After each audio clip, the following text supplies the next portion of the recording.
E KYC प्रक्रिया पूर्ण झाल्याच्या नंतर ज्यांनी ई केवायसी केलेली नाही किंवा जे इन्कम टॅक्सच्या याच्यामध्ये जो काही डेटा आम्हाला तिथून मिळाला त्यानुसार जो इंटिग्रेट केलेला डेटा असेल, आरटीओ कडून जो मिळाला त्यानुसार जो इंटिग्रेट केलेला डेटा असेल, किंवा ज्यांनी ई केवायसीची प्रोसिजरच त्या ठिकाणी फॉलो केलेली नाही, ह्या सगळ्याच्या अंतिम आलेले जे पात्र लाभार्थ्यांची आहे ती साधारणपणे 1,67,00,000 अशा सुमारास ती आहे. लाडक्या बहिणींसाठी अतिशय महत्त्वाची बातमी आहे. बघा, जुलै महिन्याचा जो हप्ता आहे आता तो कधी येणार, कोणत्या लाडक्या बहिणी पात्र असणार आणि किती लाडक्या बहिणींच्या मोबाईलवरती मेसेज येणार, हे सगळे प्रश्न आता आपल्याला कमेंट्समध्ये विचारले गेले. तर मी सगळ्या कमेंट्सची उत्तर आता ह्या व्हिडिओमध्ये देणार आहे की जुलै महिन्याचा हप्ता नेमका कधी येणार आहे, GR कधी येणार आहे, कोणत्या लाडक्या बहिणी पात्र असणार आहेत, किती लाडक्या बहिणी अपात्र झालेल्या आहेत, किंवा तुम्हाला कसं चेक करायचं की तुम्ही पात्र आहे की नाही, ह्या सगळ्या गोष्टीची माहिती आपण ह्या व्हिडिओमध्ये पाहणार आहोत. कारण भरपूर लाडक्या बहिणींचे प्रश्न आहेत. लाडक्या बहिणींची चिंता वाढत जात आहे. हप्ते भरपूर जणांचे बंद होणार आहेत आणि याच्यावरती आताची सगळ्यात मोठी अपडेट काय आहे, आपण हे सगळ्या गोष्टी ह्या व्हिडिओमध्ये पाहणार आहोत. तर व्हिडिओ खूप महत्त्वाचा असणार आहे. शेवटपर्यंत व्हिडिओ पहा आणि चॅनल आधी सबस्क्राईब करा. बघा, सगळ्यात महत्त्वाची आणि अतिशय इम्पॉर्टंट अशी बातमी आलेली आहे ती म्हणजे आता जुलैचा हप्ता लवकरच आपल्या लाडक्या बहिणींच्या खात्यावरती येणार आहे. तर आता जर आपण बघितलं तर 3 ऑगस्ट ही तारीख आता आपल्याला आज पाहायला मिळते. तर 3 ऑगस्ट, 4, 5, 6 ह्या 3 ते 4 दिवसात आपल्याला GR पाहायला मिळणार आहे. 3, 4, 5 आपल्याला माहिती की जर वेळेस आपल्याला महिन्याच्या 5 तारखेपासून ते 10 तारखेपर्यंत हप्ता वितरण झालेलं आहे. आपण जर काही मागचे हप्ते बघितले तर 5 तारखेपासून ते 8 तारखेपर्यंत मॅक्सिमम 3 दिवसात वाटप झालेलं आहे. तर 3, 4 ह्या 2 दिवसात 3, 4 ऑगस्टला आपल्याला GR हा पाहायला मिळणार आहे. GRमध्येच तुम्हाला माहिती कळेल की नेमकं तुम्हाला जुलै महिन्याचा हप्ता मिळणार आहे का ऑगस्टचा पण हप्ता मिळणार आहे. कारण ऑगस्टमध्ये आपण आता बघितलं तर रक्षाबंधन आहे, सगळ्यांना माहिती आहे.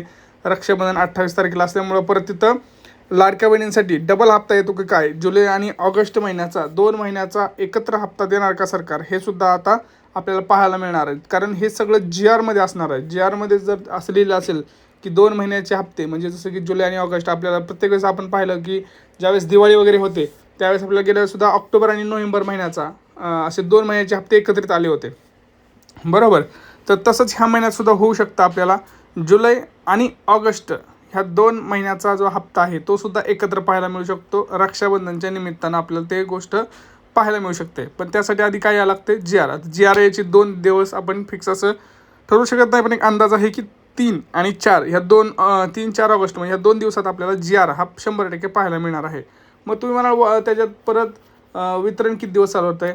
आपण जर बघितलं तर 5 तारखेपासून वितरण सुरू होईल. 5, 6, 7 आणि 8 हे 4 दिवस वितरण सुरू होईल. पण लक्षात घ्या, कुठल्या लाडक्या बहिणीला पैसे नाही हे आपण सांगूया. आता सगळ्यात महत्त्वाचं म्हणजे तुमचं आधार कार्ड. भरपूर लाडक्या बहिणीने आधार कार्डला हे केलेलं नाही, पण आधार कार्डची KYC करा.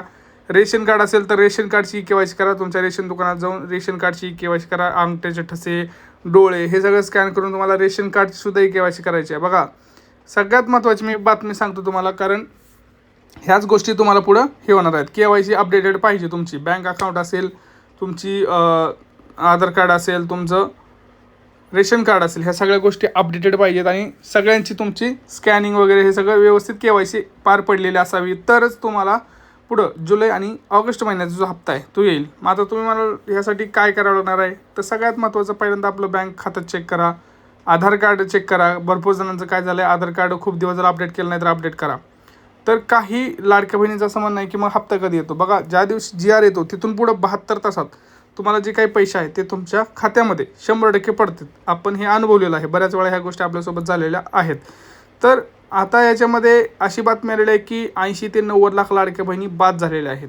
होय, तर ही सुद्धा बातमी आपल्याला कळलेली आहे की 80 ते 90 लाख लाडक्या बहिणी ज्या आहेत ते त्यांचं जे नाव आहे ते लाडकी बहिणीतून बाद केलेलं आहेत. बाकीच्या लाडक्या बहिणी खुश झालेल्या आहेत, कारण त्यांना आता हप्ते येतील. रक्षाबंधन निमित्त त्यांना 3,000 रुपये मिळतील. आणि भरपूर लाडक्या बहिणीचा हा एक प्रश्न होता की हप्ता 21 रुपये देणार आहेत का. तर लाडक्या बहिणींनो, हप्ता 21 रुपये तुम्हाला मिळणार नाही आहे, कारण तसा कुठल्याही प्रकारचं GR आलेलं नाही. सरकार त्याच्यावरती विचार करत आहे, पण GR आलेला नाही. त्यामुळे 21 रुपये मिळणार नाही, तुम्हाला हप्ता 1,500 रुपयेच मिळणार आहे. आणि तो पण तुम्हाला जुलैचा मिळणार का ऑगस्टचा हे कन्फर्म नाही आहे, कारण तसं अजून काही GR आलेलं नाही. जर GR आला की 2 हप्ते एकत्र मिळतील, त्यावेळेस तुम्हाला 2 हप्ते हे एकत्र दिले जाणार आहेत. तात्पुरता आपण फक्त जुलै महिन्याचाच हप्ता येईल अशी आपल्या इथं संभाव्यता इथं आपल्याला दिसून येते. तर सगळ्यात महत्त्वाची बातमी आहे की बाबा मग काय करायचं नेमकं. तर सगळ्यात महत्त्वाचं म्हणजे सरकारनं सांगितलं की आम्ही RTOकडनं डेटा घेतला आहे, आम्ही परत इकडून डेटा घेतला, तिकडून डेटा घेतला आहे. त्याच्यामध्ये आपण बघितलं तर भरपूर असे मोठे जिल्हे आहेत, जसं जळगाव असेल, बीड असेल, जालना असेल, छत्रपती संभाजीनगर असेल, मुंबई, पुणे, ठाणे ह्या मोठमोठ्या जिल्ह्यातून भरपूर लाडक्या बहिणींची नावं कमी करण्यात आलेली आहेत.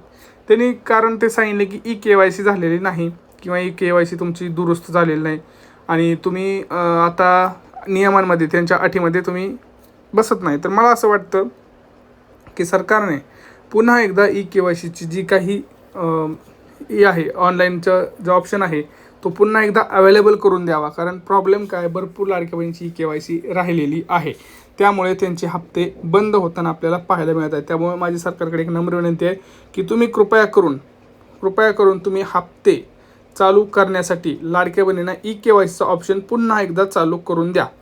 तर मग सगळ्या लाडक्या बहिणी पुन्हा एकदा EKYC करतील आणि मग तुमचं जे काय असेल ते तुमच्या नियमाने तुम्ही चला. कारण आपण जर बघितलं तर EKYCच हा सगळ्यात मोठा प्रॉब्लेम आपल्याला पाहायला दिसून येतोय. भरपूर लाडक्या बहिणींना एप्रिल, मे, जून इथून हप्ते आलेले नाहीत, तर भरपूर लाडक्या बहिणींना जानेवारीपासून हप्ते आले नाहीत. जानेवारी, फेब्रुवारी, मार्च, एप्रिल, आता जवळपास आता हे 7वा हप्ता आहे. भरपूर लाडक्या बहिणीचे हप्ते आलेच नाहीत. तर सगळ्यांना एक विनंती आहे की तुम्ही प्रत्येकाने कमेंट करा की तुमची EKYC झाली आहे का, कुठली EKYC, लाडकी बहीण योजनेची EKYC विचारतोय, बँकेची, आधार कार्डची, हे सगळ्या गोष्टी तर तुमचे झालेच पाहिजे अपडेट तुमचे, पण लाडकी बहीण योजनेची तुमची EKYC झालेली आहे का हे सुद्धा सांगा. आणि तुम्ही कुठल्या जिल्ह्यातून बोलत आहात हे तुम्ही मला आधी सांगा, कारण भरपूर लाडकी बहिणीचं हे झालेलं आहे. आता ज्या लाडकी बहिणीचं नाव कमी केलं त्यांनी काय करायचं, तर त्यांना एक असा फॉर्म भेटतो बघा. हा जो फॉर्म आहे लाडकी बहीण योजनेचा लाभ सुरू करण्याबाबत, हा फॉर्म तुम्हाला महिला व बालविकास विभागामध्ये जाऊन भेटतो किंवा अंगणवाडीमध्ये सुद्धा भेटेल. हा विषय आहे, हा विषयाचा फॉर्म घ्यायचा आहे. कुठला विषय, लाडकी बहिणीचा लाभ सुरू करण्याबाबत. ह्याच्यामध्ये तुम्हाला तुमचा फॉर्म भरून द्यायचा आहे. ह्याच्यामध्ये असं लिहिलेलं आहे की मी सर्वोपरी सगळ्या नियमांमध्ये बसत आहे आणि माझ्या लाडकी बहिणीसाठी मी पात्र आहे. ज्यांचं नाव अपात्र यादीत आलं आहे आणि पात्र कसं करायचं त्यांच्यासाठी मी हा फॉर्म सांगतो आहे. बाकी ज्यांचं ऑलरेडी पात्र आहे त्यांनी काय करायची गरज नाही.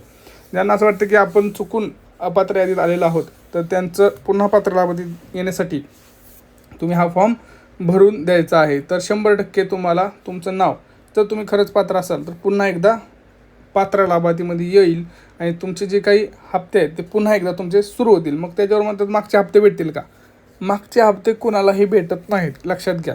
सरकारवर ऑलरेडी बोज आहे, त्यांना आहे तिथं हप्ते देणं होत नाही, मागचे हप्ते देणार नाहीत, हे लक्षात घ्या. त्यामुळं इथून पुढे जे काही हप्ते भेटतील म्हणजे पात्र झाले तिथून पुढे जे हप्ते भेटतील तेवढेच हप्ते तुम्हाला भेटतील, मागचे राखलेले हप्ते तुम्हाला भेटणार नाहीत. त्यामुळे आता हा व्हिडिओ जास्तीत जास्त लाडक्या बहिणीपर्यंत शेअर करा. कोणाचे हप्ते थांबले आहेत की EKYC, आणि प्रश्न विचारा, कोणाकोणा काय प्रश्न असते विचारा, आणि चॅनलला सबस्क्राईब करा. चला भेटूया पुढच्या व्हिडिओमध्ये मित्रांनो. तोपर्यंत जय महाराष्ट्र.